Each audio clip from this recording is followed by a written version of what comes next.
Maano, no? Buti naglakad. Nalakad tayo kasi gusto nyo magbago ang kutis ng balat nyo. Lakad-lakad lang yung mga beautiful na pamangking ko. Tsaka yan, si Boom Boom. Darating ang araw, magiging ganyan na kayo. Habang tumatagal tayo, magiging ganyan tayo. Habang tumatagal tayo sa paglalakad, hahanap ka na ng tubo.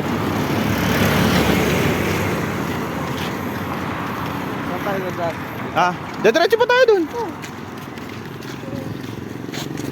Nagrereklamo na po sila sa challenge ko.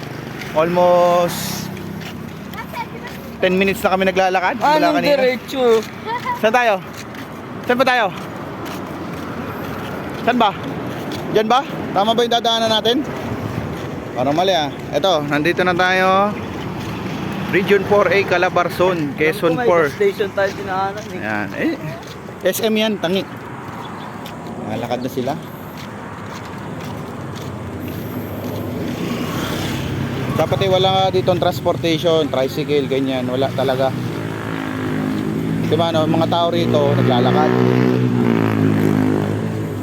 Diba, nagpupundar ng tricycle, motor, sasakyan. Pero kapag mahirap ka katulad namin, maglalakad ka lang talaga. Tawa. Saglit. Ano hinubad yung bag? Yan. Sabi sa'yo, barin mo yung jacket eh.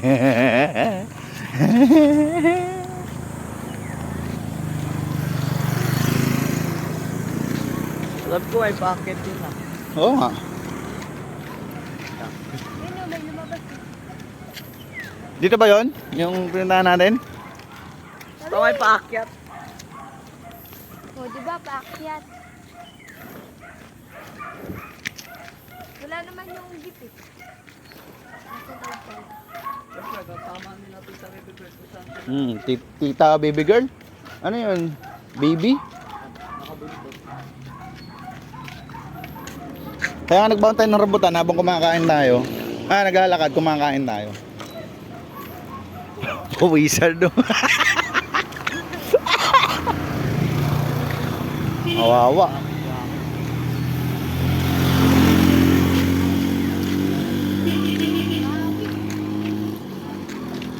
Kala ko ba, update ko sila po. Ganda ng tayo, wala pa tayo. Hindi, pinakikita ko ngayon yung daan na dadaanan natin. Ay si Tito Butchoy oh. Bakas ako uy.